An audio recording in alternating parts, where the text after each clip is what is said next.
Hello student, नमस्कार। Welcome to K commerce academy, the destination where success begins. स्वागत है बच्चों आपका डे नंबर 15 में। और आज हम सीखने वाले हैं बीआरएस, बैंक रिकंसिलिएशन स्टेटमेंट। अब ये होता क्या है, नया नया है, सुना नहीं है, अब तक हुआ नहीं है, ऐसा कुछ हम देखने वाले हैं। डोंट फियर इफ क्या कैसी है यार स्टूडेंट्स। मैं पूरा जीरो से सिखाऊंगा आपको बीआरएस होता क्या है, टेक्निकली इसका मीनिंग, फिर हम क्वेश्चन कैसे पूछे जाएंगे, सब कुछ कवर करने वाले हैं। लेकिन हाँ, आज के आज नहीं, आज तो बेसिकली इंट्रोडक्शन होगा, बैंक रिकंसिलिएशन स्टेटमेंट होता क्या है, और बेसिक छोटे छोटे इजी वाले क्वेश्चंस कुछ हम देखेंगे और कैसे सॉल्व करना है ये भी सीखेंगे। ओके, तो पहले तो हम ऐसा समझते हैं कि हमें थ्योरी एग्जाम अटेम्प्ट करनी है, वो इस सबसे डिटेल में कैसे सॉल्व करेंगे ये समझ लेंगे। और उसके बाद एमसीक्यू पॉइंट ऑफ व्यू से अगर एग्जाम में पूछा जाए तो कैसे शॉर्टकट में सॉल्व करें बिना प्रेजेंटेशन, वो भी सीखेंगे। बस सीखना जरूरी है तो एंड तक ये पूरा सीरीज अटेंड करना भी उतना ही जरूरी है। तो स्टूडेंट्स, सीरीज नंबर 3 बीआरएस, इसका आज एपिसोड नंबर 1 करते हैं start with thought of the day. And सुविचार of the day is whether you think you can or you think you can't, you are right.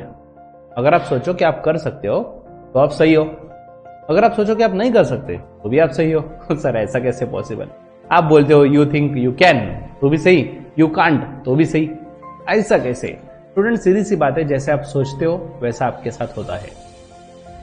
If you think you can, definitely you can, you will, इसलिए वो भी सही है। अगर आपसे सोच के रखा है यू कांट तो आपसे कभी होने नहीं वाला। ऐसा बोला जाता है, अगर मान लो तो हार है, लेकिन ठान लो तो जीत है। तो आप पे डिसाइडेड है, मान लो तो वो भी सही है, ठान लो तो वो भी सही है। आपको कौन से कैटेगरी में जाना है? डेफिनेटली आई विल सजेस्ट, हमें तो ठान लेना है, that is we have to decide that we can. और आपको यही सोच हमेशा रखनी है that I can, I will, definitely you can, आप वो कर सकोगे।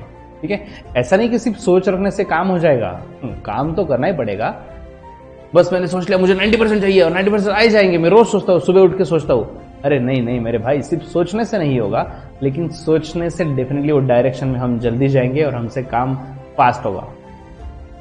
स्टूडेंट्स, अगर आपको पता होगा, डॉक्टर को फिलहाल कोरोना पेंडेमिक सिचुएशन चल रही है, बहुत सारे नंबर ऑफ पेशेंट्स बढ़ते जा रहे हैं, लोगों को बेड नहीं मिल रहा है, सिचुएशन बहुत क्रिटिकल है। तो ऐसे सिचुएशन में बहुत बार ऐसा भी होता है कि पेशेंट जो है ना, पेशेंट को ट्रीट, मतलब डॉक्टर तो उनका काम कर ही रहे, मेडिसिन देना, इंजेक्शन देना, वो तो काम कर ही रहे हैं। साथ में कभी ना कभी वो पूछते हैं या फिर देखते हैं कि कस्टमर की, पेशेंट की विल पावर कैसी है। क्या फर्क पड़ता है विल पावर से?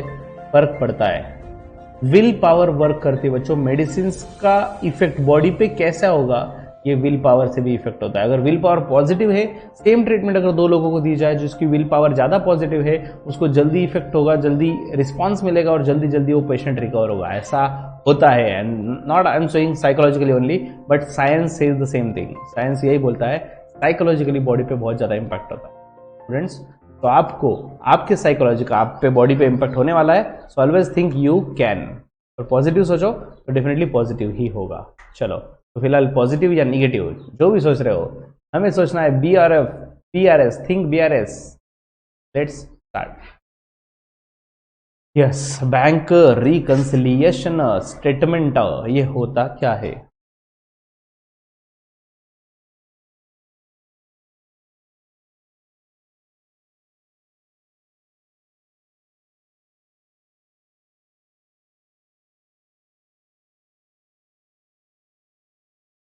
फॉर्म में गलती से मिस्टेक हो गई, स्पेलिंग, रिकंसिलिएशन का स्पेलिंग ही गलत हो गया, RECONCILATION, रिकंसिलिएशन। ओके, अब बच्चों, मैं आज आपसे इंटरेक्टिव लेक्चर की एक्सपेक्ट करता हूँ। मैं आपको जो जो छोटे छोटी चीजें पूछूंगा, आप डे टू डे लाइफ में देखा होगा, उसके आंसर देना मुझे, ठीक है? जब मैं पूछूं तो अलर्ट रहना। ओके स्टूडेंट्स, ये मैं हूं, अरे अरे अरे, ड्राइंग मैंने फुल टाइम्स ऑप्शन में डाल दिया था, इसलिए कोई टेंशन नहीं है। ठीक है, ये बैंक है, ये मैं हूं, ये बैंक है, और ये झगड़ा हो रहा है, दोनों में झगड़ा हो रहा है। तो झगड़ा क्यों हो रहा है? झगड़ा होने का कुछ रीजन होगा, ठीक है। क्या रीजन है? भाई मेरे पास एक बुक है जिसे हम बोलते हैं कैश बुक, ठीक है ना बच्चों। हम कैश बुक सब्सिडरी बुक में, कैश बुक मतलब ऐसा बुक, ऐसी डायरी जो मैंने मेंटेन की रखी है, मैंने सब कुछ लिख के रखा है उसमें। मैंने बैंक में कितने पैसे डिपॉजिट किए, बैंक में से कितने निकाले, किससे किसने मुझे दिए, मैंने किसको दिए, चेक इशू किया, सब कुछ मैंने बैंक से रिलेटेड सब ट्रांजेक्शन उसमें बैंक कॉलम में लिख के रखे हैं कैश बुक में। ये मैंने खुद ने मेंटेन किया है। अरे अपना भी काम ऐसा ऐसा वैसा थोड़ी यार, अपन भी सब कुछ मेंटेन रखते, बैंक के भरोसे थोड़ी रहेंगे। हमने सब कुछ प्रॉपर मेंटेन रखा है कैश बुक में। और अगर हम बैंक की बात करें बच्चों, बैंक बैलेंस कैसे चेक करते हैं?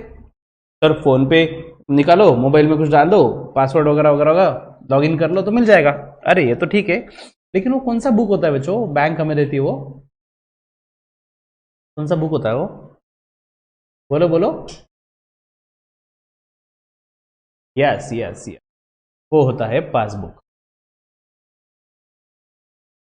ओके, तो जो बुक हम खुद प्रिपेयर करते हैं हमारे बिजनेस में, हमें खुद मतलब हमें समझना चाहिए हमारे पास कैश कितना आया, that is receipt and payment of cash. उसका पूरा हिसाब मेंटेन रखने के लिए हम कैश बुक खुद प्रिपेयर करते हैं, ठीक है। और बैंक हमें एक बुक देती है जिसे बोलते हैं पासबुक। बच्चों पासबुक में लिखता कौन है, हम या बैंक? यस, कोई भी नहीं लिखता। ओके, इसमें बैंक एंट्री करते हैं ना, तो it is written in, it is cash book, passbook is written by bank or updated by bank, and cash book is to be maintained by business। Business बोलो या अकाउंटेंट बोलो, business का जो accountant है वो मेंटेन करेगा, ठीक है ना। तो कैश बुक मेंटेन करने वाला होता है बिजनेसमैन या उसका अकाउंटेंट, और पासबुक मेंटेन करने वाला होता है बैंक। लेकिन यार सच्ची बोलो ना तो पासबुक मेरे पास ही होता है, तो बैंक कैसे लिखेगा? अरे बैंक में जाते हैं ना बच्चों हम, वो अपडेट करवाने के लिए पेरेंट्स भेजते हैं आपको, जा बेटा ये अपडेट करवा के ला। पापा मतलब करूँ क्या? तो पापा बोलते हैं भाई तू सिर्फ बैंक में जा, वहाँ पे पूछ लेना किसी से, अपडेट करवाना है। तो एक वहाँ पे पूछा, उन्होंने बोला काउंटर नंबर 4 नंबर पे गया, मतलब इतना तो समझता है ना अपने को, और दिया ये देखो पासबुक अपडेट कर दो। और उधर वो एक बाई बैठी थी, वो बाई ने खुद ने भी नहीं लिखा, वो बाई ने क्या किया, कुछ प्रिंट कुछ तो भी टाइप किया, बस मशीन में डाल दिया, खच खच खच खच खच खच प्रिंट होके बाहर आ गया, राइट। 1 पेज 2 पेज 3 पेज जो भी हो गए प्रिंटेड होके बाहर आ गए, ये लो आपका पासबुक ये रहा। तो सीधी सी बात है, पासबुक होता अपने पास है फिजिकली, बट उसमें एंट्रीज जो भी रिकॉर्डिंग की हुई है वो ऑफकोर्स बैंक ने की। ओके, तो हाँ कैश बुक में बच्चों ऐसा समझो फिलहाल के लिए 2 कॉलम कैश बुक है, ठीक है। 2 कॉलम कैश बुक है, उसमें एक कैश का कॉलम रहेगा और एक बैंक वाला कॉलम रहेगा। तो ये टॉपिक के लिए बीआरएस टॉपिक आज पहला एपिसोड है, एंड तक के लिए याद रखना। कैश बुक अगर मैंने नाम लिया तो समझ जाने का bank column of cash book. Cash book का मतलब ही क्या रहेगा? Bank column of cash book. हम कैश कॉलम के बारे में बात ही नहीं करने वाले इस टॉपिक में, bank column of cash book. अब bank column of cash book मतलब क्या? जहां पे हम हमारे और बैंक के बीच में जो ट्रांजैक्शन हुए ना वो सब कुछ लिख के रखते हैं। हमारे और बैंक के बीच में जो भी ट्रांजैक्शंस हुए वो हम उसमें लिख के रखते हैं, ठीक है। नहीं याद आ रहा? फिर भी इतना बोलने के बाद भी याद नहीं आ रहा, चलो कोई बात नहीं, don't fear if I am here. दिखा रहा हूं बच्चा आपको, अभी अभी समझ जाएगा। देखो देखो देखो, किधर गया किधर गया, आ गया आ गया आ गया, ठीक है। अब एग्जांपल के तौर पे मैं 5 तारीख का एग्जांपल लेता हूँ। 5 तारीख का ट्रांजैक्शन देखो, सबका ध्यान है 5th पे।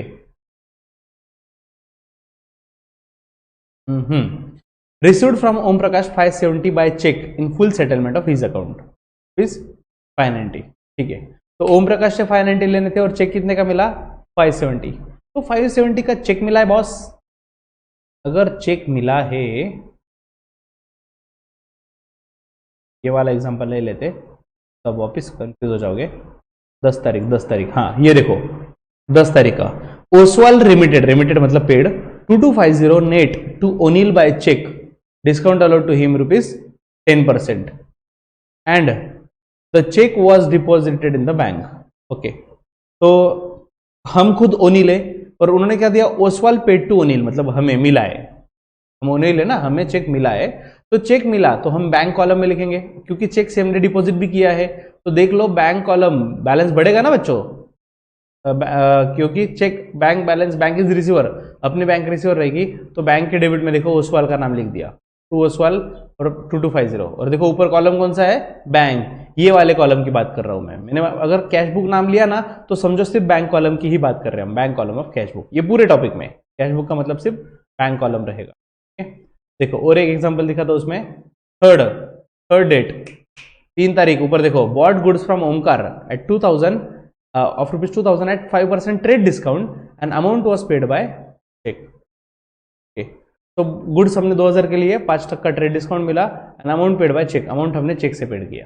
ठीक है, तो एंट्री क्या होगा, परचेस टू बैंक, और क्योंकि परचेस टू बैंक है तो हमने बैंक कॉलम के क्रेडिट में, मतलब यहाँ पे कैश बुक के क्रेडिट में देखो बैंक कॉलम में लिखा 1900 का परचेस। कहने का मतलब क्या, जब बैंक के बैलेंस को कुछ इंपैक्ट हो रहा है, तो हम बैंक में पैसे डिपॉजिट कर रहे हैं, या फिर बैंक से पैसे आ रहे हैं, या फिर हमने किसी को चेक दिया, हमें किसी से चेक मिला, तो जो भी बैंक से रिलेटेड ट्रांजैक्शन है हम हमारे हिसाब से कैश बुक में लिखेंगे और बैंक वाले उनके हिसाब से पासबुक में लिखेंगे। ठीक है, तो ठीक है ना, ये तो नॉर्मल चीज हो गई, अच्छी बात है। तो इसमें झगड़ा कहाँ पे हुआ, सबसे बड़ी बात तो ये है कि टॉपिक के स्टार्टिंग में मैंने क्या बोला, बैंक रिकंसिलिएशन। रिकंसिलिएशन मतलब दो लोगों का झगड़ा सॉल्व करना। ठीक है, अब बैंक और हमारा झगड़ा सॉल्व करने के लिए हम एक स्टेटमेंट बनाएंगे, उस स्टेटमेंट को बोलेंगे बैंक रिकंसिलिएशन स्टेटमेंट। ठीक है, उसका कुछ टेक्निकल मीनिंग, एकदम आपको सोफिस्टिकेटेड वाला मीनिंग बताता हूँ। किधर गया, हाँ किधर गया, अरे रिकंसिल मतलब सॉल्व करना है, तो मैंने आपको बताया झगड़ा सॉल्व करना है। Bank reconciliation is a statement, ठीक से सुन लो।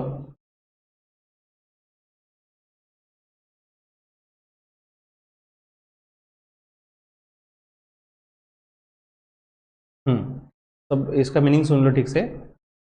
Bank reconciliation statement is a statement which contains a complete and satisfactory explanation of the difference in balance as per the cash book and bank statement।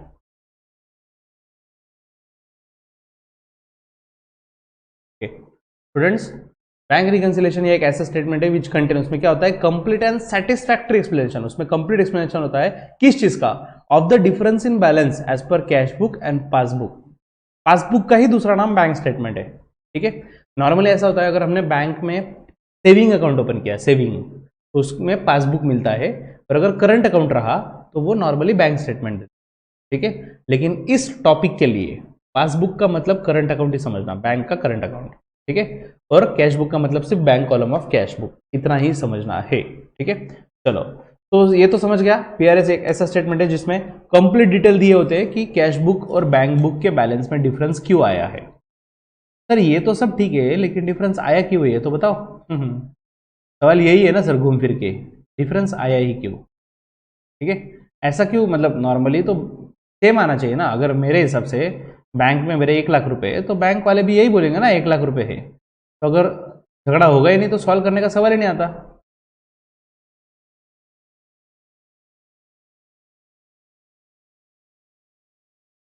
ठीक है, now अब झगड़ा होता क्यों है, कैसे होता है, वो मैं आपको बताता हूँ। देखो बच्चों, ये बात है हम दो लोगों के बीच की, फिर भी मैं आपको बता रहा हूँ, आप किसी को बताना मत। ये बात है मेरे बीच की, मैं कैश बुक बनाता हूँ, और दूसरा एक पर्सन है जो बैंक वाली बाई, बैंक वाली जो लेडी है जो पासबुक मेंटेन करती है, उसकी और मेरे बीच की ये बात है। ठीक है, हाँ, मेरे हिसाब से मेरा बैलेंस 1 लाख रुपए है, और बैंक वालों को पूछा तो वो बोले नहीं नहीं सर, आपका बैलेंस 1 लाख नहीं है, आपके मतलब आपके अकाउंट में बैलेंस है सिर्फ 90,000 रुपीज। मैंने बोला ऐसा क्यों, how is it possible man, 1 lakh है, मैंने सब कुछ मेंटेन किया कैश बुक में। तो दे सिंपली आस्क, ठीक है चलो देखते हैं। जब मैंने डिटेल में देखा एक एक रीजन की क्यों एंट्री मैच नहीं हो रही है, तब देखा एक स्टूडेंट ने मुझे मान लो 28 मार्च को मुझे चेक दिया था 10,000 रुपये फीस का। कब की बात है, 28 मार्च की। फीस मुझे मिली, तो किसने दिया? स्टूडेंट ने फीस दिया। ठीक है बच्चों, फीस रिसीव्ड फ्रॉम स्टूडेंट क्या जर्नल एंट्री होगा? By cheque. Fees received from student by check.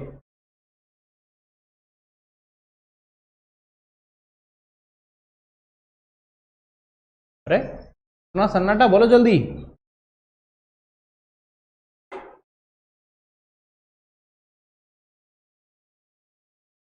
Bank account debit, सही बात है, लेकिन स्टूडेंट का नाम क्यों लू? उससे कोई उधारी है? कुछ लेना बाकी है? नहीं ना।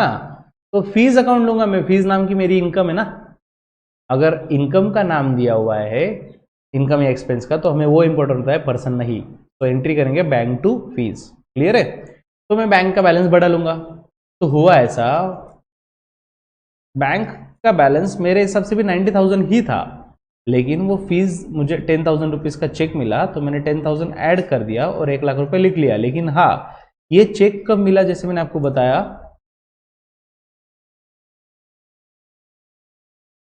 28 मार्च को।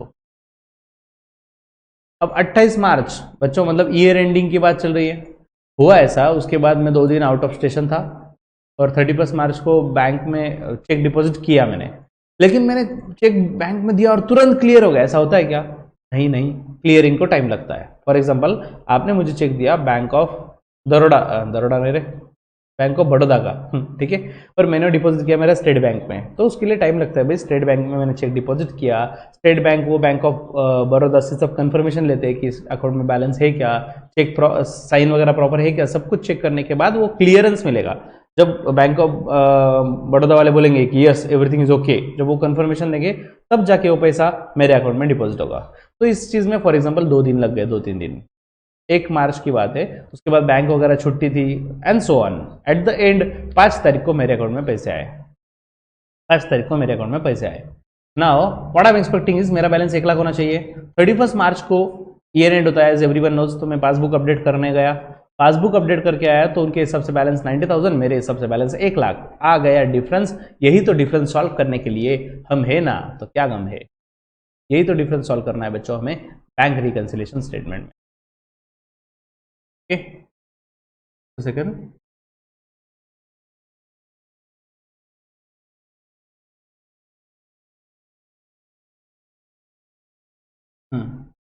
तो बीआरएस में बच्चों एक डेफिनेशन भी देख लो शॉर्ट में, मैंने आपको मीनिंग बताया था।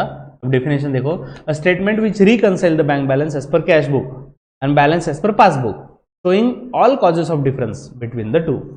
तो ऐसा स्टेटमेंट जहां पे bank balance as per cash book और पासबुक मैच किया जाता है, showing the all the difference, जिसमें सब डिफरेंस भी आते हैं। बेसिकली बच्चों डिफरेंस आता क्यों है ये समझना जरूरी है, ये चार्ट समझना जरूरी है। कैश बुक और पासबुक में डिफरेंस आने का रीजन बेसिकली सिर्फ 2 ही रीजन है। क्या? एक तो टाइमिंग डिफरेंस, नहीं तो due to error and omission. यहाँ पे भी देख सकते हो आप heading, time difference and error omission made by bank और बिजनेसमैन। अब सबसे पहले हम टाइम डिफरेंस पे फोकस करते हैं बच्चों। टाइम डिफरेंस क्या होता है? अब यहाँ पे देखो, मुझे चेक मिला स्टूडेंट से, तो मैंने बैंक में ऐड कर दिया, मेरी भी गलती नहीं है। लेकिन बैंक ने ऐड नहीं किया क्योंकि उनकी भी गलती नहीं ना। बैंक को चेक ही 31 को मिला और क्लियर होने में 3-4 दिन लग गए, 5 दिन लग गए। तो बैंक ने 5 तारीख को तो डिपॉजिट किया ही है ना। तो बैंक ने भी सही किया, हमने भी सही किया। गलती किसी की नहीं, गलती टाइम की है बच्चों। जब आप और हम गलत नहीं होते तो शायद कभी कभी गलती समय की होती है, राइट। यही पे इसे बोलते हैं टाइमिंग डिफरेंस, ठीक है। या फिर एग्जैक्टली उल्टा भी हो सकता है। जस्ट मैं एग्जांपल के तौर पे ले रहा हूँ बच्चों सब कुछ। सपोज कैश बुक के हिसाब से मेरा बैलेंस है 10,000 रुपीज और पासबुक में भी बैलेंस था 10,000 रुपीज, ठीक है। देन व्हाट हैपन, अचानक से हुआ ऐसा कि मैंने एक सप्लायर है मेरा जो पैसे लेने के लिए आया, मैंने उसको 2,000 रुपये का चेक दे दिया। 2,000 का चेक दे दिया तो मेरे हिसाब से बैलेंस बैंक में 8,000 ही है। लेकिन हुआ ऐसा, मैंने जिसको चेक दिया ना वो अब तक बैंक में गया ही नहीं, उसने बैंक में जाके चेक प्रेजेंट ही नहीं किया। बच्चों मेरे अकाउंट से पैसे कब कट हो गए? जब सामने वाला बैंक में जाएगा, चेक प्रेजेंट करेगा, जब चेक क्लियर होगा तब जाके पैसे कटेंगे। अगर उसने चेक प्रेजेंट ही नहीं किया तो मेरे हिसाब से मतलब बैंक में तो बैलेंस 10,000 ही है। अरे बैंक वाले को क्या पता मैंने किसी को चेक दिया। बच्चों फॉर एग्जाम्पल मैंने अगर किसी को चेक दिया तो बैंक को कब पता चलेगा? बैंक को कब पता चलेगा? जब वो सामने वाला पर्सन जिसको मैंने चेक दिया हुआ है, जब वो खुद बैंक में जाके चेक प्रेजेंट करेगा। सही बात? अगर वो बैंक में गया ही नहीं, उसने चेक अगर प्रेजेंट किया ही नहीं, तो फिर सवाल ही नहीं आता ना बैंक को पता चलने का। तो बैंक को नहीं पता, बैंक के हिसाब से बैलेंस 10,000 है। It is also timing difference. इसमें गलती किसी की नहीं है, गलती टाइम की है, टाइम का डिफरेंस है वो। ठीक है, तो देखो, when businessman deposit cheque into bank for collection. बच्चों, मैंने बैंक में जैसे फीस का चेक मिला, मैंने तुरंत बैंक में डाल दिया कलेक्शन के लिए, लेकिन कलेक्शन नहीं हुआ, कलेक्शन के लिए टाइम लग गया, तो टाइमिंग डिफरेंस है। तो it is transaction for him and he immediately recorded in cash book. The other hand, bank will recorded in the passbook only after collection of. तो बैंक में कब एंट्री होगी? जब वो चेक कलेक्ट हो जाएगा। ठीक है ना? तो चेक डिपॉजिट करते ही मैं एंट्री कर दूंगा कि मेरा बैलेंस बढ़ गया, लेकिन जब चेक क्लियर होगा, बैंक में पैसे डिपॉजिट हो गए, तभी तो एंट्री किया जाएगा बैंक में। ठीक है, तो ये आ गया टाइमिंग डिफरेंस। बहुत सारे टाइमिंग डिफरेंस है बच्चों, टाइमिंग डिफरेंस। हाँ देखो, कभी कभी ऐसा होता है टाइमिंग डिफरेंस में, transaction that appears in cash book, cash book में दिख रहे हैं but not in passbook, passbook में नहीं दिख रहे। हाँ, उसका एग्जांपल देखो, check issued but not presented. मैंने अभी आपको बोला ना कि मैंने चेक दिया सामने वाले को, उसने प्रेजेंट ही नहीं किया, या फिर चेक डिपॉजिटेड, चेक हमने डिपॉजिट भी कर दिया लेकिन अब तक कलेक्ट नहीं हुआ। तो अगर ऐसा एरर हुआ तो इसे बोलते हैं टाइमिंग डिफरेंस। क्लियर है? नहीं, टाइमिंग डिफरेंस और बड़ी कंसेप्ट है, लेकिन हमने अभी क्या देखा, ऐसे ट्रांजैक्शन जो टाइमिंग डिफरेंस है तो कैश बुक में दिख रहे हैं लेकिन पासबुक में नहीं दिख रहे। देखो दोनों केस में यही हुआ ना, कैश बुक में एंट्री हुआ है क्योंकि मैंने, देखो यहाँ पे चेक मिला था, यहाँ पे चेक गया था, दोनों भी सिचुएशन में कैश बुक में एंट्री हो चुका है, पासबुक में अब तक नहीं। क्लियर है? तो टाइमिंग डिफरेंस की एक कैटेगरी जहां पे ट्रांजैक्शन कैश बुक में दिख रहा है, पासबुक में नहीं। और दूसरी कैटेगरी टाइमिंग डिफरेंस में, transaction that appears in passbook, passbook में दिख रहा है वो ट्रांजैक्शन लेकिन कैश बुक में नहीं। एग्जाम्पल,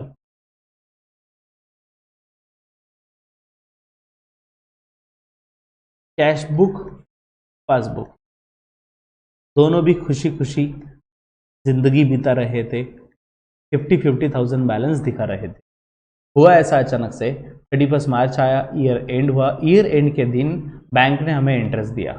इंटरेस्ट दिया मतलब क्या, घर पे आएंगे, ये लो सर आपका इंटरेस्ट।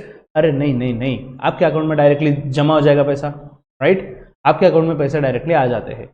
तो फॉर एग्जाम्पल आपको 1,500 का इंटरेस्ट मिला। स्टूडेंट्स, इंटरेस्ट अगर बैंक ने दिया तो किसको पता होगा, पहले हमें या बैंक को? अगर बैंक इंटरेस्ट दे रही है तो पहले किसे पता होगा? डेफिनेटली बैंक को। अगर बैंक को पता है इंटरेस्ट के बारे में तो बैंक उनके पासबुक में एंट्री करेंगे ना बच्चों, पासबुक में बैलेंस बढ़ा देंगे। तो पासबुक में बैलेंस बढ़ गया तो उसके बाद बैलेंस दिख रहा है 51,500, लेकिन मुझे तो खबर नहीं, हो मुझे पता ही नहीं भाई ऐसा कुछ हुआ है, चेक का कुछ इंटरेस्ट वगैरह मिला है, मुझे वो भी नहीं पता था।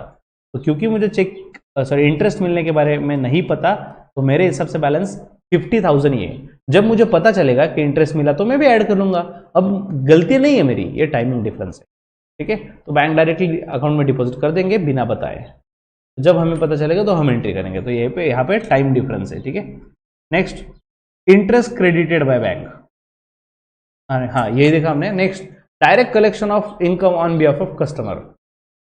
ओके स्टूडेंट्स, आपको डीमैट अकाउंट पता है?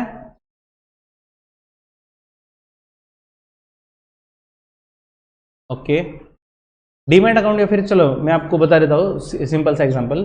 सपोज मैंने किसी कंपनी के शेयर्स में वगैरह पैसा इन्वेस्ट किया हुआ है, शेयर्स में पैसे इन्वेस्ट किए हुए हैं। तो क्योंकि मैंने शेयर्स में इन्वेस्ट किया तो उस पर मुझे डिविडेंड मिलता है। डिविडेंड मतलब कंपनी के प्रॉफिट का पार्ट होता है जो कंपनी डिस्ट्रीब्यूट करते हैं। ठीक है, तो मैंने अगर कंपनी में इन्वेस्ट किए मतलब शेयर्स बाय किए तो मुझे भी तो प्रॉफिट का शेयर मिलेगा। तो प्रॉफिट का शेयर मिलेगा तो हुआ ऐसा कि वो डायरेक्टली मेरे बैंक अकाउंट में जमा हो गया। बच्चों आजकल लिंक, इस सिंपल सी बहुत सिंपल बात हो चुकी है, टेक्नोलॉजी बहुत बढ़ चुकी है, 2021 में जी रहे हैं हम। तो हमारा नाम, अकाउंट नंबर, सब कुछ लिंक होता है, डायरेक्टली बैंक में पैसे आ जाते हैं। This is normal thing. ठीक है, तो जहां पे मैंने इन्वेस्ट किए थे वहां पे उस कंपनी ने डिविडेंड दिया और मुझे जो डिविडेंड मिला 11,000 रुपए का डिविडेंड मिला, डायरेक्टली बैंक में आ गया। डायरेक्टली बैंक में आ जाएगा ना बच्चों, कैश में थोड़ी आएगा, बैंक में जमा हो गया, हमारे अकाउंट में पैसे आ गए। तो पासबुक में एंट्री हो गई, पासबुक वालों के हिसाब से, बैंक वाली बाई के हिसाब से बैलेंस है 1,11,000, लेकिन हमारे हिसाब से बैलेंस है सिर्फ और सिर्फ 1,00,000। क्यों? टाइमिंग डिफरेंस, मुझे अब तक पता ही नहीं। जैसे मुझे पता चलेगा डिविडेंड मिला तो मैं भी एंट्री करूंगा, ठीक है, लेकिन जब तक नहीं पता है, टाइमिंग डिफरेंस है। अभी फिलहाल बैंक ने एंट्री कर दिया, हमने नहीं किया। Next, direct payment of expenses bye bank. Okay बच्चों, एक इंस्ट्रक्शन होता है जिसे बोलते हैं स्टैंडिंग इंस्ट्रक्शन, ठीक है। अब स्टैंडिंग इंस्ट्रक्शन मतलब क्या? देखो बच्चों, मैं जो क्लासरूम अभी जहाँ पे क्लास ले रहा हूँ, सपोज एज्यूम करो कि हर महीने इसका रेंट है 25,000 रुपये, 25,000 पर मंथ रेंट है इस क्लास का, ठीक है। तो प्रैक्टिकली क्या होता है कि हर महीने 25,000 रुपये इंटरेस्ट, मतलब मैं रेंट तो देना चाहता हूँ, ठीक है, मेरे पास पैसे भी होते हैं, कोई प्रॉब्लम नहीं है, लेकिन कभी कभी ऐसा होता है कि सपोज महीने की 1 तारीख को मैं आउट ऑफ स्टेशन था, I was not feeling well, I am quite busy in my batches, I forgot to make the payment. ऐसा बहुत बार सिचुएशन होता है कि कभी शादी थी, कुछ फंक्शन था, तो ऐसे एन नंबर ऑफ सिचुएशन है कि ऐसा हो सकता है कि 1 तारीख को मैं रेंट देना भूल गया, ठीक है, पे नहीं किया। तो ये सब सिनारियो में जो मेरा ओनर है ना, ओनर लैंडलॉर्ड, वो मेरे को खुन्नस दे रहा है। क्यों? साला मेरी क्लासरूम यूज कर रहा है, पैसे ही नहीं देता, रेंट ही नहीं देता, देख मैं इसको निकाल ही देता क्लास में से। भाई उसको मैंने समझाया, अरे मेरे इंटेंशन गलत नहीं है भाई, मैं पैसे देना चाहता था 1 तारीख को, बट मैं नहीं था यहाँ पे। तो इस साइड नहीं, हमारा हर बार तुम ऐसे ही करते हो, कभी फंक्शन में जाते हो, कभी क्लासेस होते हैं, कभी कुछ, तो आप पेमेंट ही नहीं करते 1 तारीख को, आप मेरा क्लासरूम खाली कर दो, मुझे दूसरा कोई देखना पड़ेगा टेनेंट। अरे एक्चुअल में मेरे इंटेंशन ऐसा कुछ नहीं थे, लेकिन मेरा नाम खराब हो गया तो लोचा हो गया ना। तो मैंने क्या सोचा यार, हर ऐसा कुछ सिस्टम होना चाहिए कि हर 1 तारीख को इसका 25,000 रुपये पेमेंट हो जाए। तो मैं बैंक वाले के पास गया, मैंने पूछा क्या ऐसा कुछ हो सकता है, आप हर महीने 1 तारीख को मेरे ओनर को पेड कर दोगे रेंट 10,000 रुपये, 25,000 रुपये पे कर दोगे? They said okay, no problem at all, हम कर देते हैं। तो उन्होंने फटाफट इंस्ट्रक्शन डाल दिए और एवरी मंथ ऑटोमेटिकली मेरे अकाउंट से पैसे कट होके ओनर के अकाउंट में डिपॉजिट हो जाएंगे। दैट्स इट, कुछ किसी को कुछ करने की जरूरत नहीं, ना मुझे रिमाइंडर लगाने की जरूरत है, ना ओनर को, ऑटोमेटिक उसके पैसे मिलते जाएंगे उसको, ठीक है। तो इसे बोलते हैं स्टैंडिंग इंस्ट्रक्शन, मतलब खड़े होकर इंस्ट्रक्शन देना नहीं बच्चों। अगर कुछ पीरियडिकली पेमेंट करना है, फॉर एग्जांपल मेरा इंश्योरेंस का प्रीमियम होता है, ठीक है, 3 महीने में एक बार भरना है, मैंने बैंक को बोल के रख दिया कि हर 3 महीने में जो इंश्योरेंस का प्रीमियम आएगा वो आप टाइम टाइम भर देना। सो बैंक इज रेडी, आप हमारा लाइट बिल है भर देना, नो प्रॉब्लम, फोन बिल है पे कर देना, ओके। तो बैंक आज के लिए फैसिलिटीज प्रोवाइड करते हैं, ठीक है। तो ऑटोमेटिकली पेमेंट होते जा रहा है। तो जस्ट एज्यूम करो कि बैंक ने 4,000 रुपीज का प्रीमियम पे कर दिया, तो ये खबर तो बैंक को पता है डेफिनेटली, बैंक मतलब पासबुक को पता है, पासबुक में से तो पैसे कट हो गए और बैंक के हिसाब से बैलेंस बचे 16,000। ओके, पासबुक में 4,000 रुपये कट हो गए क्योंकि 4,000 रुपये मैंने दिए एज ए इंश्योरेंस, मेरे अकाउंट से गए, तो 16,000 ही है। लेकिन मुझे खबर नहीं, मुझे क्या पता प्रीमियम का, मुझे याद भी नहीं इंश्योरेंस पे करने का कुछ, ठीक है। तो डिफरेंस आ रहा है, ये जो डिफरेंस आ रहा है यही तो डिफरेंस सॉल्व करना है भाई, इसी के लिए तो BRS है, ठीक है। Next, bank charge interest on overdraft, commission charge by bank. बच्चों सपोज मैंने ATM कार्ड लिया हुआ है, ATM कार्ड के कुछ एनुअल चार्जेस होते हैं, राइट। जस्ट एज्यूम करो 360 रुपये चार्जेस है साल के, 360 रुपीज ATM के चार्जेस है। तो बच्चों क्या लगता है बैंक वाले घर पे आएंगे पैसे लेने के लिए? बोलो क्या करेंगे बैंक वाले?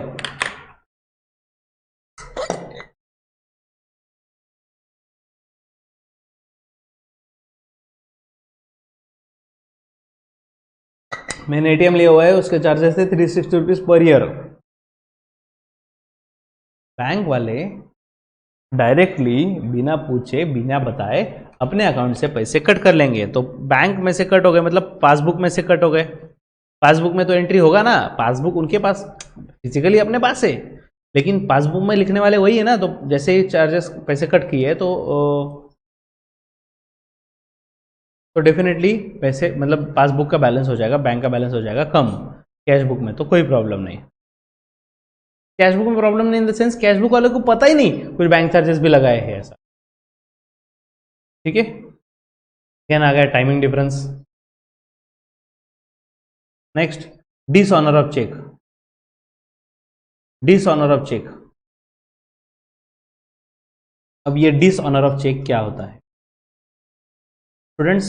सपोज मैंने चेक डिपॉजिट किया था बैंक, ठीक है, मेरा 5,000 बैलेंस था, उसके बाद मैंने 2,000 रुपये का चेक डिपॉजिट किया, तो मेरे हिसाब से मेरा बैलेंस 7,000 बन जाएगा। लेकिन किंतु परंतु बंधु वो चेक हो गया डिसऑनर, मतलब चेक हो गया बाउंस, मतलब वो पैसे डिपॉजिट हुए ही नहीं। तो बैंक के हिसाब से, पासबुक के हिसाब से बैलेंस 5,000 ही रहेगा। ओके, तो आ गया again difference. Next, last, amount directly deposited in the bank account. Students, आपने मुझे फीस कैसी पेड की, बताओ जल्दी।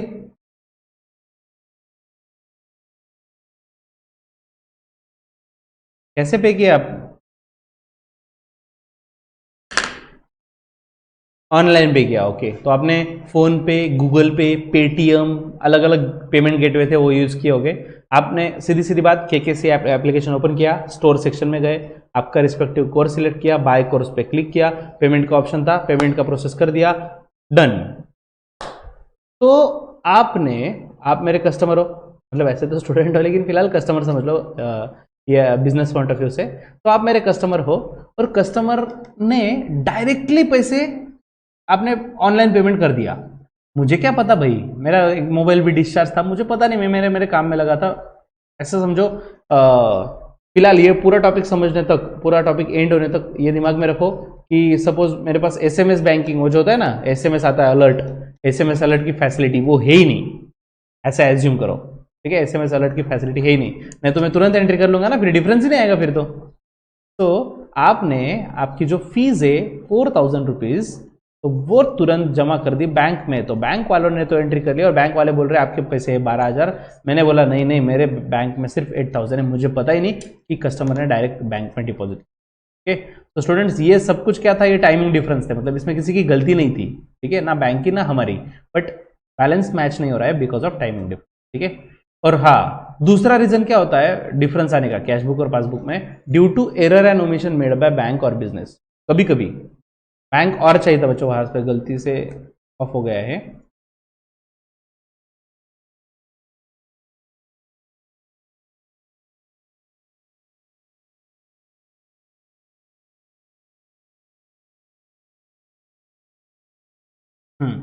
बैंक और बिजनेस, तो बैंक ने गलती की है, बिजनेस ने गलती की, तो उसके से भी डिफरेंस आता है बैंक में बैलेंस में। कैसे?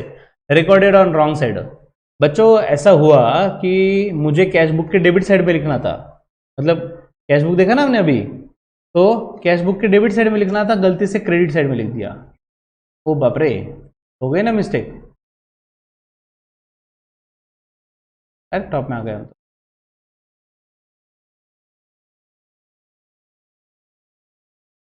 हाँ देखो बच्चों, ये जो साइड होती है रिसिप्ट, डेबिट साइड मतलब रिसिप्ट साइड है, और क्रेडिट साइड मतलब पेमेंट साइड है। ऊपर टॉप में देख रहे हो ना आप नाम, तो गलती से मैंने डेबिट का क्रेडिट में लिख दिया या फिर क्रेडिट वाला डेबिट में लिख दिया, तो अगेन डेफिनेटली बैलेंस मैच होगा ही नहीं ना। कैश बुक और पासबुक हमारा बैलेंस मैच हो ही नहीं सकता। मैंने डायरेक्ट पेमेंट की जगह अगर रिसिप्ट में लिख दिया, रिसिप्ट का अगर पेमेंट में लिख दिया, तो बैलेंस मिसमैच होने वाला है, ठीक है। नेक्स्ट के बाद क्या है, recording wrong amount. Okay, wrong amount बच्चों, हमने 15,000, 15,000 की जगह 50,000, 50,000 लिख दिया, अगेन बैलेंस गलत हो जाएगा। रॉन्ग बैलेंसिंग एंड टोटलिंग, जो एंड में हम क्लोजिंग करते हैं ना, जैसे यहाँ पे बैंक कॉलम हमने क्लोज किया है, डेबिट की टोटल, क्रेडिट की total, the total which is larger we have to write to both the sides and we have to calculate the difference. Shortfall जो भी आएगा डेबिट में या क्रेडिट में, तो वहाँ पे बैलेंस कैरी डाउन लिखेंगे, तो हम लेजर में ही सीखे हुए। तो सपोज हमने बैलेंसिंग में गलती कर दी, शायद नॉर्मली बैलेंसिंग में बैंक नहीं गलती कर सकता क्योंकि सब कुछ कंप्यूटराइज होता है, ठीक है। डबल रिकॉर्डिंग, अला एक ही एंट्री मैंने डबल डबल लिख दी, हो जाता है बच्चों, मिस्टेक होती है, ऐसा कुछ नहीं कि नहीं होती। तो क्या हुआ, आपने मुझे चेक दिया फीस का, तो मैंने एंट्री कर ली। उसके बाद जब वो चेक क्लियर हुआ, मुझे मैसेज आया बैंक का कि आपका चेक क्लियर हुआ है, मैंने वापस दी एंट्री कर ली, डबल एंट्री हो गई, मैं हैपन, ठीक है। Double recording. Last is omission of transaction. Omission, omit मतलब रह गया, कुछ तो भी रह जाना, दैट इज ओमिशन। तो ओमिशन ऑफ ट्रांजैक्शन मतलब ट्रांजैक्शन लिखना ही रह गया, ठीक है, लिखना भूल गए हम। Just for example cash book, passbook, ठीक है, बैलेंस 15,000 है दोनों के हिसाब से। मैंने किसी को 3,000 रुपये का चेक दिया, मैंने 3,000 रुपये का किसी को चेक दिया, लेकिन मुझे याद ही नहीं एंट्री करना, भूल गया, totally forgot this, cash accountant को बोलना ही भूल गया, ठीक है। तो पासबुक तो ऐसा कुछ नहीं भूलेगी, बैंक नहीं भूलती भाई। बैंक से पैसे गए तो बैंक वालों ने तो एंट्री कर लिया, बैंक वाले बोल रहे सिर्फ आपके 12,000 ही बैलेंस है, और हमें लगा हमारे बैंक में 15,000 रुपए। आ गया ना डिफरेंस, हो रहा है ना झगड़ा। तो यही झगड़ा है तगड़ा, सॉल्व करने में करेंगे भांगड़ा, सॉल्व करने के बाद अगर हो गया आंसर करेक्ट तो करेंगे भांगड़ा। तो स्टूडेंट्स, ये झगड़ा जो है तगड़ा करेंगे हम, साथ साथ भांगड़ा करेंगे सॉल्व, डेफिनेटली बहुत आएगा मजा इसमें। सॉल्व करने का तरीका, हम कुछ बेसिक क्वेश्चंस, आज 2 क्वेश्चन देखने वाले हैं, सिंपल से क्वेश्चन है, ठीक है। तो सिंपल से क्वेश्चन स्टार्ट करेंगे बैंक रिकंसिलिएशन स्टेटमेंट के। उसके लिए पहले फॉर्मेट दिखा दूं, फॉर्मेट दिखा के जस्ट 1 मिनट का ब्रेक रहेगा, फॉर्मेट रेडी कर लेना, then will start the next part, ठीक है। फॉर्मेट कैसा है, आप मेरे साथ ही ड्रॉ कर रहे हो।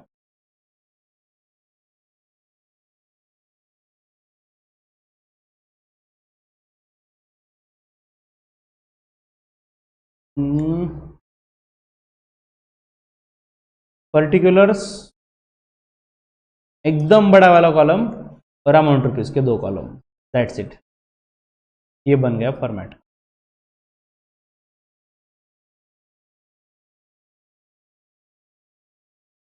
ओके, बैंक रिकंसिलिएशन स्टेटमेंट का फॉर्मेट होता है बच्चों ये, particulars, amount rupees, amount rupees, यहाँ पे आ जाएगा बैंक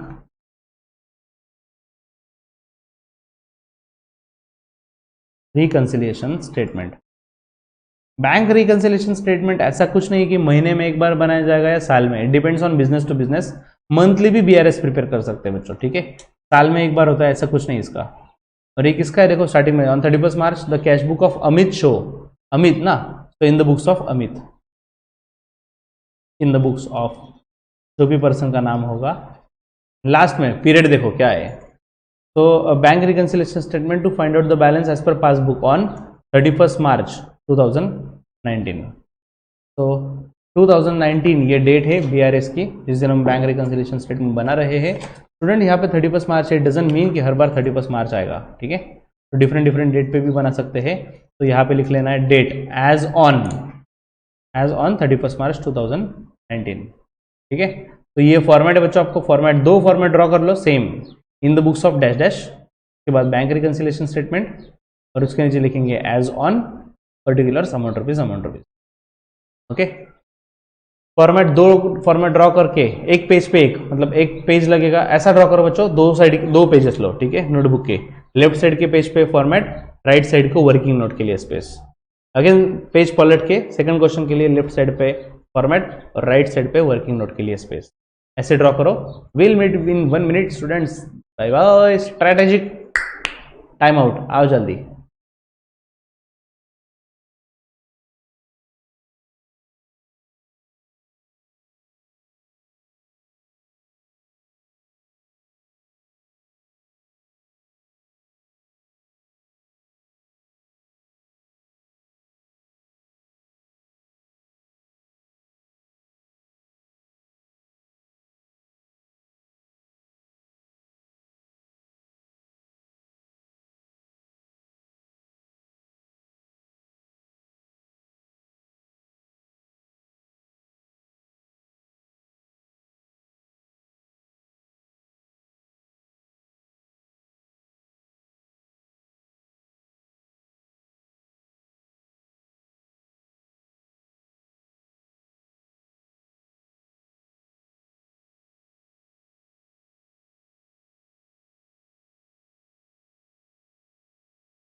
यस।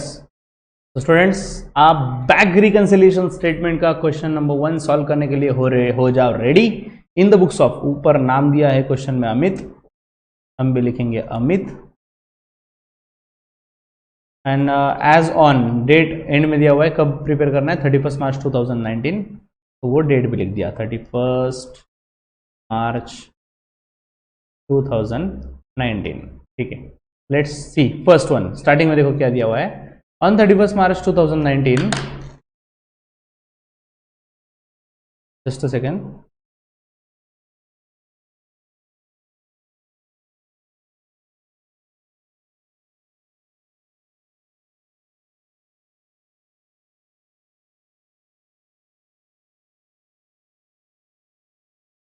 अरे बाप रे, अरे बाप रे, second,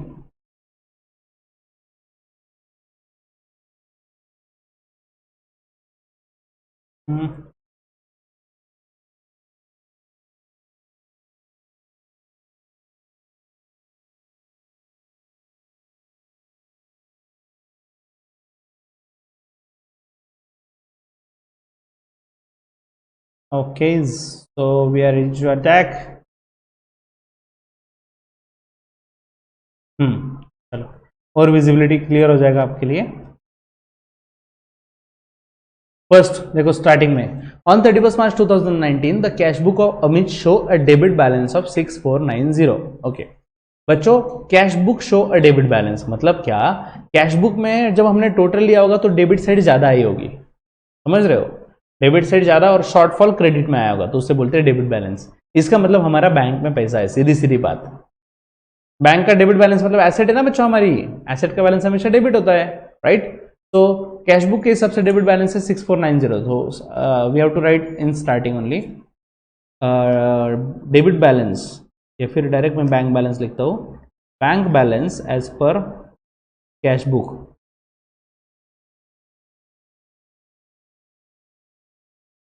bank balance as per cash book, bank balance 6490 है, ठीक है? कैश बुक के हिसाब से अगर आपको पूछा जाए कि आपका बैंक में कितना पैसा है, तो आंसर है 6490, ये हमारा आंसर है, ठीक है? Next, on comparing his cash book with the passbook he finds that. Okay, हमने जब कंपेयर किया तो हमें बहुत सारी चीजें मिली, ठीक है? तो लेट्स सी, उसमें एक एक चीज देखते हैं चुन चुन के।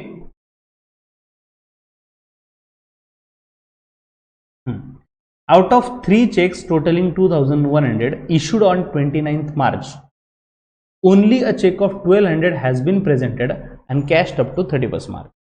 ओके, देखो पहले तो बात, आउट ऑफ 3 चेक्स इशूड बोला है, ठीक है ना?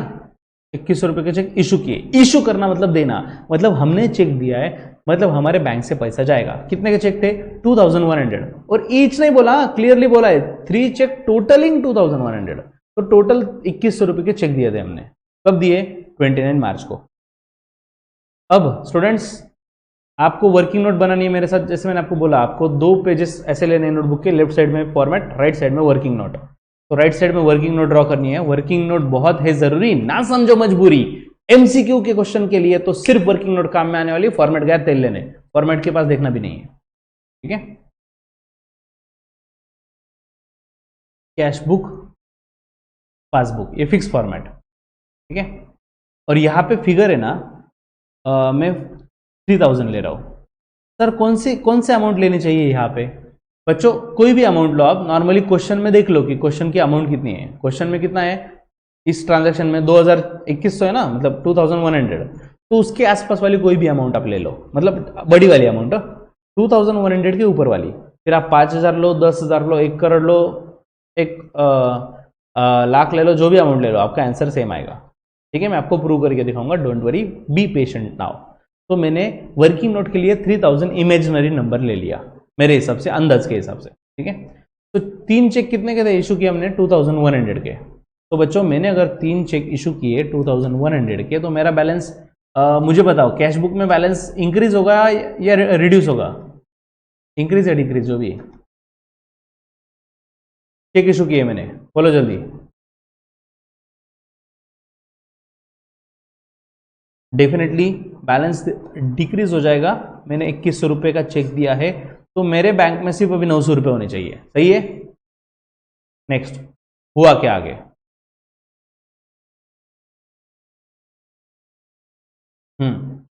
Only a cheque of 1200 has been presented and cashed up to 31 मार्च।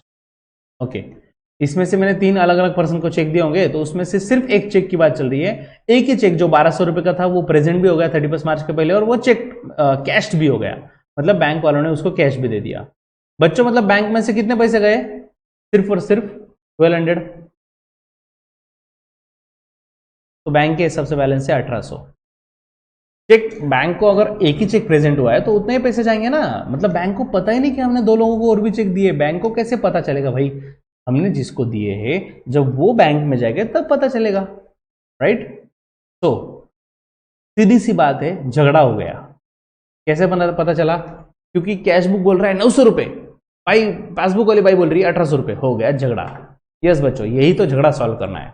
अब सबसे पहले क्वेश्चन में देखो, स्टार्टिंग पॉइंट क्या है? फर्स्ट लाइन में क्या लिखा है हमने? Bank balance as per cash book लिखा है ना।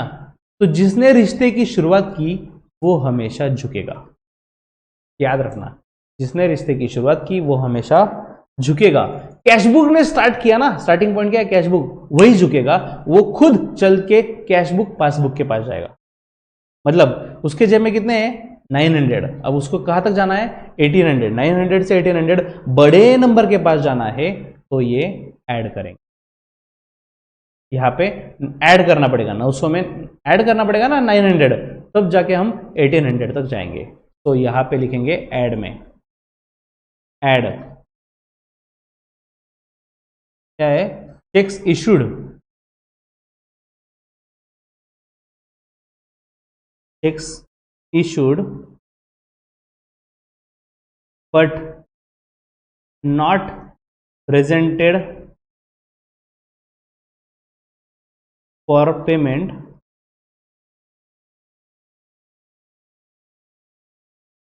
till 31st March, but not presented for payment till 31st March। Okay, कितने की बात है ये? 900 की।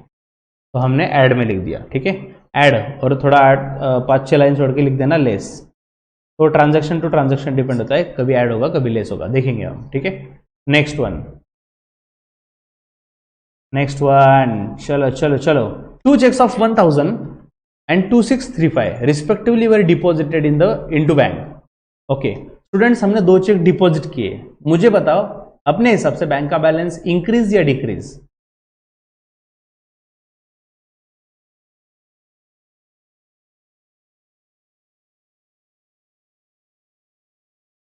अरे लो भी,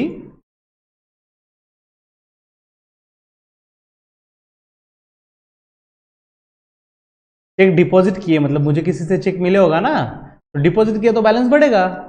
तो 1000 का एक है और 2635 वाला एक है। किधर गया? हाँ, तो मेरे हिसाब से बैलेंस मैंने 1000 भी इंक्रीज कर लिया, 2635 भी, क्योंकि मैं बैंक में जाके चेक डिपॉजिट करके आया, तो मेरे हिसाब से बैलेंस बढ़ जाएगा इतना।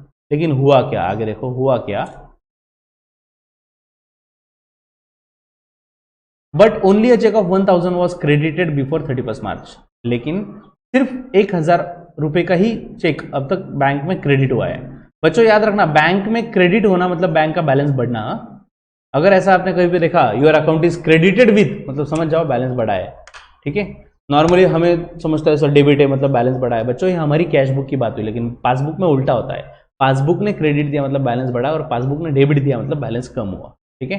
तो क्रेडिटेड विथ ओनली 1000, तो अब तक सिर्फ 1000 का चेक ही क्लियर हुआ है, दूसरा चेक क्लियर ही नहीं हुआ अब तक, ठीक है। तो स्टूडेंट्स मेरे हिसाब से बैलेंस कितना होना चाहिए? 2 + 1 6, ये 8635, और यहाँ पे बैंक वालों के हिसाब से बैलेंस कितना है? सिर्फ 6000। तो स्टूडेंट्स रिश्ते की शुरुआत करने वाला कैश बुक है वो हमेशा झुकेगा, एक बार नहीं हर बार वही झुकेगा जिसने शुरुआत की। तो कैश बुक से पासबुक की ओर जाना है बच्चों। 8635 पे है कैश बुक, 6000 की ओर जाना है, मतलब छोटे नंबर की ओर जाना है ना। 8000 वाले को 6000, छोटे नंबर की ओर जाना है, तो लेस होना पड़ेगा, लेस करना पड़ेगा। कितना लेस करेंगे? जितना डिफरेंस है इन दोनों का, डिफरेंस कितना है? 2635। तो लेस में लिखेंगे check deposited but not yet cleared. Deposit तो किए लेकिन अब तक क्लियर नहीं हुए। 2635। Okay, next. Third one, bank charges of rupees 15 and bank interest of 400 appearing in the passbook are not recorded in cash book। okay. दो चीजें बच्चों, बैंक चार्जेस और बैंक इंटरेस्ट जो पासबुक में दिख रही है, क्लियर दिया है appearing in the passbook but not in cash book, तो कैश बुक में एंट्री नहीं हुआ है। ठीक है, चलो देखते हैं कि कुछ चुन चुन के। पहले सिर्फ बैंक चार्जेस के बारे में सोचते हैं जो है 15 रुपीज। तो वर्किंग नोट बना लेंगे। 3A नंबर दे दो लगे तो इसको। कैश बुक के हिसाब से बैलेंस था मेरा 20 रुपीज और पासबुक के हिसाब से बैलेंस था 20 रुपीज। सर आप ऐसे अमाउंट क्यों ले रहे हो अलग अलग? अरे यहाँ पे तू 20 रुपीज में 20 करोड़ ले, फर्क नहीं पड़ता, आंसर सेम आएगा। हम जब अमाउंट छोटा लेते तो कैलकुलेशन सिंपल हो जाता है, ठीक है ना। तो स्टूडेंट उन्होंने दिया है bank charges appearing in the passbook, तो मैंने पासबुक में लिख दिया। और बैंक चार्जेस की वजह से बैलेंस होता है कम। डेफिनेटली बैंक अगर चार्जेस लगाती है तो बैलेंस कम हो जाता है, 5 रुपये है, लेकिन हमारे हिसाब से बैलेंस तो 20 रुपीज रहेगा, क्योंकि हमें नहीं पता, क्लियर दिया है not entered in cash book, cash book में एंट्री नहीं हुआ है।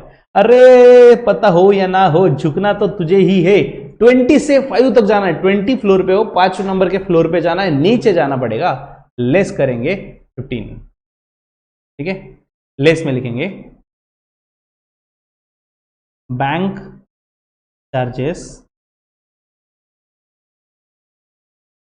Not recorded in cash book,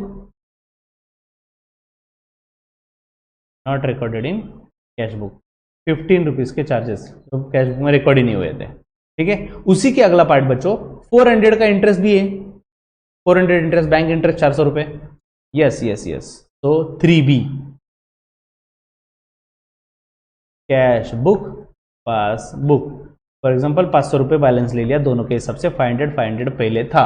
फिर उन्होंने बोला बैंक इंटरेस्ट मिला है 400 रुपए, ठीक है। तो बैंक इंटरेस्ट मिला, हमें पता होगा पासबुक को, अरे क्लियर दिया है अपीयरिंग इन पासबुक, तो सवाल ही नहीं आता, कैश बुक में अब तक आया ही नहीं है। तो कैश बुक वाले बोल रहे हैं सिर्फ 500 रुपए बैलेंस है, लेकिन पासबुक वाले बोल रहे हैं कि सर आपके तो 900 रुपीज है बैंक में, हमने आपको इंटरेस्ट भी दिया 400 रुपए, तो बैंक के हिसाब से बैलेंस 900 है, ठीक है भाई। झुक झुक झुक, 500 से 900 की ओर जाना है, 500 से 900 ऊपर ऊपर जाना है भाई, बड़े नंबर के पास जाना है। हम करेंगे ऐड, ठीक है, ऐड हो जाएगा 400, ऐड हो जाएगा 400। क्या रहेगा? Interest credited, interest credited in passbook only.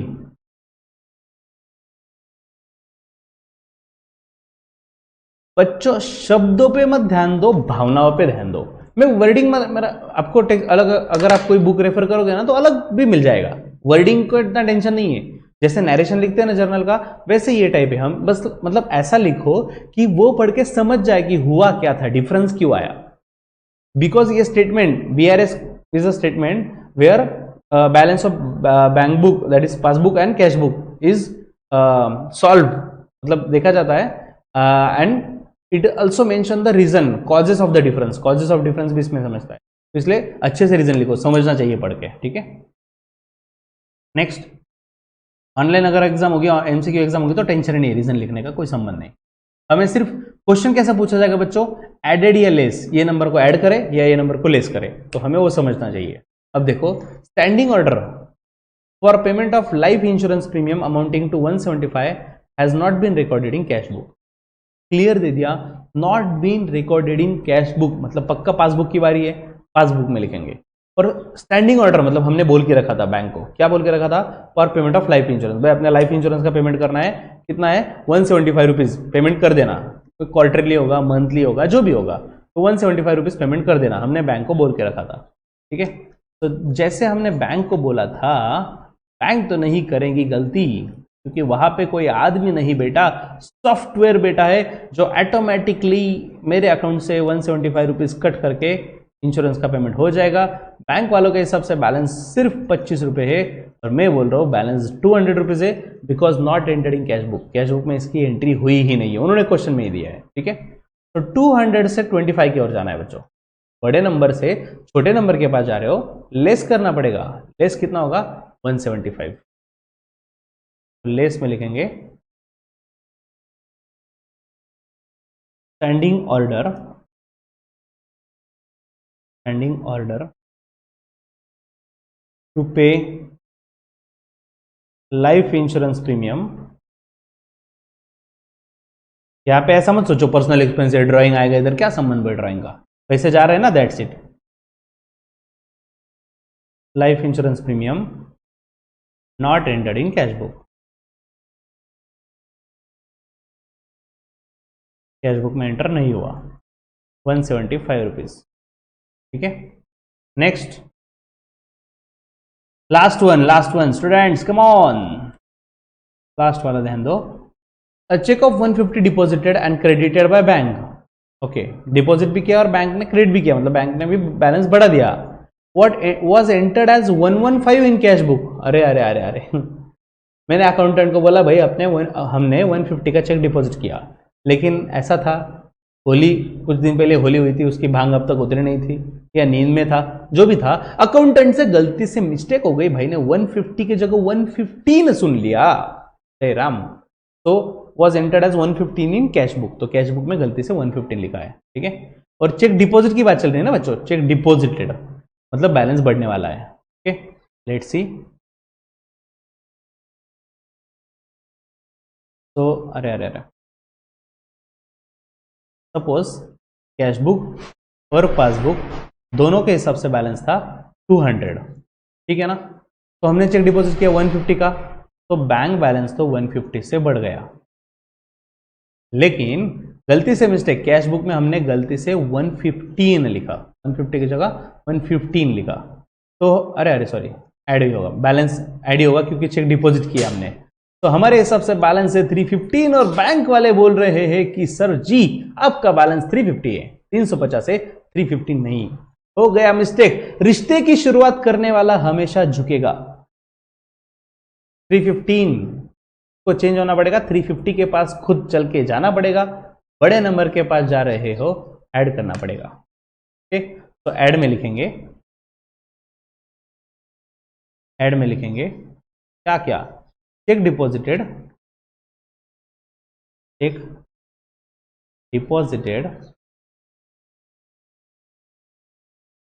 And credited by bank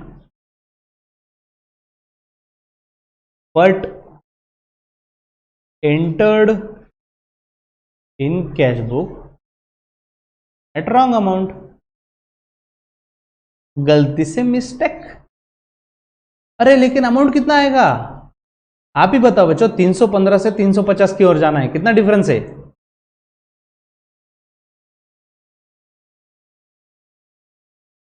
yes, 35 rupees. Okay, तो 315 से 350 की ओर जाना है, 35 रुपीज आ गया, यहाँ पे 35 रुपीज ऐड करेंगे।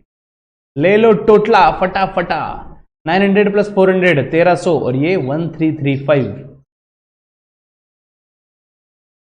ये ऐड किया है इसमें, ऊपर वाला ऑलरेडी अमाउंट है ना बैंक बैलेंस पर कैश बुक, इसमें ऐड करेंगे। क्यों ऐड करेंगे? अरे हेडिंग ये ऐड है ना ढोकलो, इसलिए तो ऐड लिखा था ना हमने वहां पे, ऐड करो तो ये आ जाएगा, नहीं आएगा, जरूर आएगा। तो 9 और 3 12, ये आ गया 1 8 7825। ठीक है, अब लेस वालों की टोटल ले लो बच्चों, ये लेस वाले बाहर निकालने हैं, 1 2 3, इन तीनों की टोटल, तो ये आ गया 2650 और वो 2825। मुझे लग रहा है भाई ब्रह्मास्त्र निकालते हैं अपना कैलकुलेटर, 2635 प्लस 15 प्लस 175, यस 2825 आया टोटल, 2825। अब ऊपर वाला जो बैलेंस है 7825, उसमें से 2825 माइनस करेंगे, आ जाएगा 5000, राउंड फिगर, तो 5000 ये आंसर आया। सर ये आंसर आया मतलब एग्जैक्टली मिला क्या हमें इसमें से, 5000 है क्या? स्टूडेंट्स हमने स्टार्ट किससे किया था? फर्स्ट लाइन क्या है देख लो स्टेटमेंट में, bank balance as per cash book, तो हमारा एंड होगा यहाँ पे bank balance as per passbook के हिसाब से, bank balance as per passbook. मतलब पासबुक अगर आप चेक करो तो बैलेंस आपको मिलेगा 5000, पासबुक के हिसाब से 5000 है और हमारे कैश बुक के हिसाब से 6490 है। So what are the reasons, हमने डिटेल में रीजन देखे कि ये रीजंस थे, इनकी वजह से डिफरेंस आ रहा था और ये झगड़ा किया हमने, सॉल्व, ये हुआ reconciliation, that is bank reconciliation statement. Students notes भी उतने ही है जरूरी, नोट्स अगर समझे तो आपको आंसर आएगा, आंसर तो कोई भी बुक में मिल जाएगा, आप छाप सकते हो, ओके, लेकिन नोट्स किया कैसे, वर्किंग नहीं समझेगा। ओके, तो students any doubt to anyone?